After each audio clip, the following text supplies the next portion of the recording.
Hi, today I will discuss my first impressions of the Dobot Nova 2 robotic arm.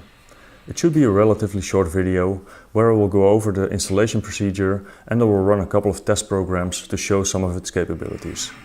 First I will get the disclaimers out of the way. I was sent a demo unit by a local supplier, Dobot.nu. I did not receive any form of payment for making this video. All of the opinions expressed here are my own and the unit was sent back to the supplier after I finished my testing. The Nova 2 is a serious piece of equipment, weighing in at around 11 kilograms or about 24 pounds. It is mainly targeted at customers looking for an automated solution in retail. It could be used to prepare drinks, food or pick and package items, for example. Of course, nothing is stopping you from using it for other applications. The only limits are your imagination and budget, of course. These are the parts that come with the arm. A control box that is responsible for steering the movements of the arm, and it also takes care of the inputs and outputs for external signals. There's an e-stop, a Wi-Fi dongle, an interface cable for the end effector, and lastly a big power supply that can deliver around 600 watts. Since the arm is quite heavy, it needs to be bolted down to a sturdy work surface. Since I did not feel like drilling 4 holes in my workbench, I decided to mount it to the table of my CNC router, which happens to have the right spacing between the slots in the machine bed. I will not be using the CNC for the rest of the video, it is just acting as a mounting surface here. The arm has some nice artistic design elements that give it a friendly appearance. This also reflects the target audience that will probably not favor a very industrial looking robot. I will quickly go through the connections that need to be made to use the robot arm. A mains cord can be connected to the power supply. It runs on a standard single-phase wall outlet. The output side of the power supply delivers 48 volts DC and is connected to the controller box. A combined power and network cable coming from the robot is also plugged into the controller box. And of course the all-important e-stop. A wireless dongle is provided that will allow you to connect your laptop to the robot arm. You also have the option to make a wired connection through one of the LAN ports. The IP addresses of these LAN ports can be set to automatic or static, depending on your preferences. The control box also has a number of freely programmable analog and digital inputs and outputs, but I will get to that later. For now, these are the basic connections needed to get started working with the robot. A mounting flange at the end of the arm can be used to attach commercially available grippers or an end effector that is made specifically for your application. There's a connection on the side for input and output signals to communicate with the end effector. This is, for example, used to open or close a gripper. With the demo unit, I received a gripper from DH Robotics. This is not included in the standard package because the type of gripper you need is highly dependent on what you're trying to do with the robot. This type is a nice general purpose gripper for smaller parts. I will link to the DH Robotics site below, where all types are listed. A flange mounting plate and cable are provided for mounting it to the robot arm. The clamping force of the gripper can be adjusted from 15 to 50 newtons, with 50 newtons being around 5 kilograms or 11 pounds. This is enough to hold parts weighing up to 1 kilogram, but you can still put your finger in the gripper without getting hurt. Notice the LED on the side of the gripper. There's a built-in detection function for when an object is pulled away from the gripper. This also signals an output of the gripper, so you can include an event like this in your program, for example by sending out an alarm or by trying to pick up the part again. Here's a demonstration of the ability to change the clamping force of the gripper. At the lowest setting of 20%, the clothespin can be grabbed without opening it.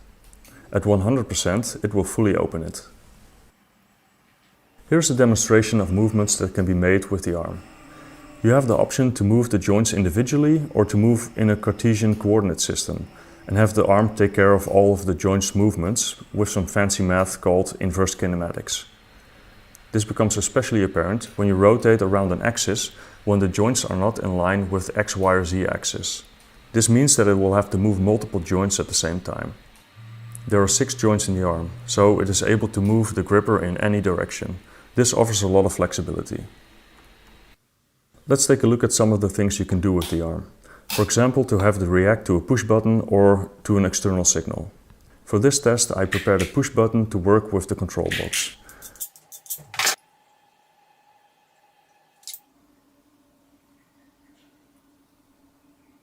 I connected the cable to a randomly chosen input. This was then included into a program to move the arm. It runs a continuous loop checking the input. When I press the button and the input becomes high, it performs a couple of movements. When I release the button, the arm stops again. The program you're seeing is made in the Blockly environment of the included software. This is an extremely user-friendly yet powerful method for programming your robot arm. It has blocks for loops, if statements, math functions, custom variables, I/O handling, various movement types, and also things like network communication. There's also a nice integration of grippers from third parties, like the DA's robotics gripper that I have installed. After selecting it in the software, all available commands for the gripper are included in the Blockly environment, so it can be used in your program. Depending on your needs and preferences, you can program the robot in either this visually oriented method or with a Python script. Personally, I like the Blockly environment, and I think that this includes most, if not all, functions that are available to you. For doing some pick-and-place exercises with the Nova 2, I chose these end mill boxes, which can easily be manipulated with the gripper. To show the additional freedom of movement that you get with 6 joints, I printed both a vertical holder as well as a holder at a randomly selected angle. You can align the coordinate system of the holders with that of the robot arm, but it is also possible to create a new coordinate system based on how they're oriented. In order to pick and place products, you have to tell the robot where they are located. The easiest way to do this is by moving the arm manually to each pick and place location and to store it into a variable. I created variables for where to pick up the parts and some safe intermediate locations that can be used to avoid crashing into the holders. After you've saved the location, the variable containing its coordinates will become available for use in your programs. The program I made uses some logic that allows me to transfer the entire row of parts by incrementally moving sideways for each new part. If you want to, you could also use the built-in palette option for this.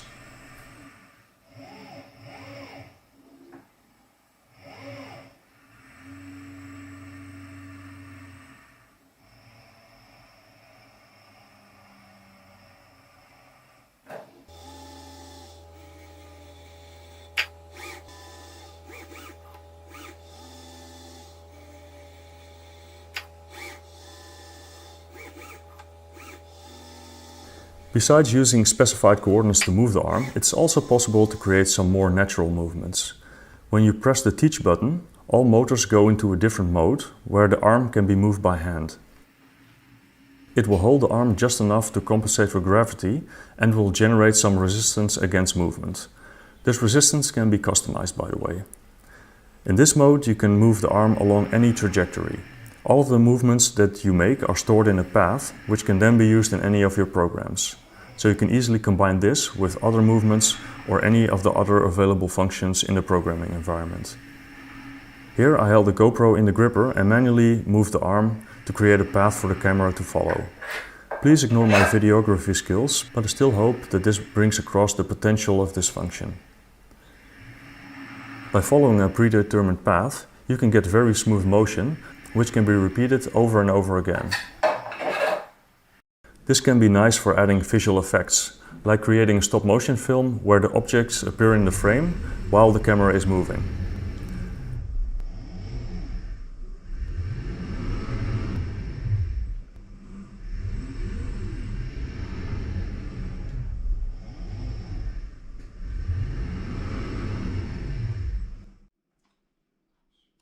Here's another example, in this case with my old Pentax 6.7.